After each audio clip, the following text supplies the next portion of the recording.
नमस्कार मंडळी, तुमचं अश्विनी अन्नपूर्णा चॅनलमध्ये खूप मनापासून स्वागत। आज आपण बनवणार आहोत उडदाची डाळ, म्हणजेच पावसाळ्यात स्पेशल आहे। गरमागरम खाऊन बघा, नक्कीच तुम्हाला आवडेल।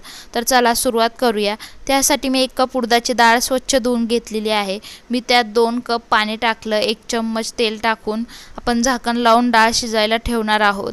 डाळ शिजायला ठेवल्यानंतर इकडे आपण आता फोडणीची तयारी करून घेऊया।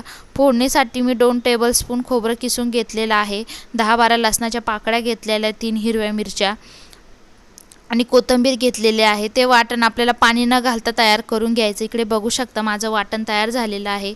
आपली डाळही छान प्रकारे शिजलेली आहे। तुम्हाला डाळ जास्त घट हवी असेल तर तुम्ही जास्तही शिट्ट्या घेऊ शकतात। डाळ मी छान घोटून घेतलेली आहे।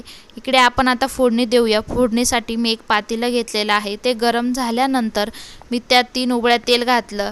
तेल घातल्यानंतर मी त्यात 1 चम्मच जिरे, 1 चम्मच मोहरी घातलेली आहे आणि 4-5 कढीपत्त्याचे पानं घातलेले आहे।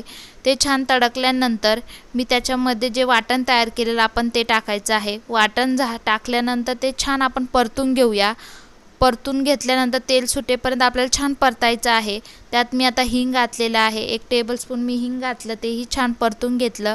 ते झाल्यानंतर आता मसाले घालूया। 2 टेबलस्पून मी धनेपूड टाकलेली आहे, 1 टेबलस्पून हळद आणि 1 टेबलस्पून लाल तिखट घातलेलं आहे। तुम्ही लाल तिखट नाही घातलं तरीही चालेल।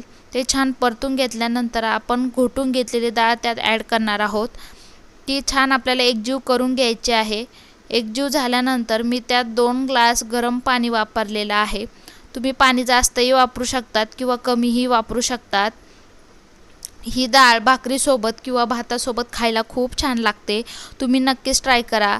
आपली सर्दी वगैरे झालेली असेल त्याच्यासाठी चांगला पौष्टिक आहार आहे। त्यात मी आता कोथिंबीर घालून चवीनुसार मीठ घातलेलं आहे। ते छान आपल्याला मिक्स करून घ्यायचे आहे। झाकण ठेवून आपण ती छान उकळायला ठेवणार आहोत।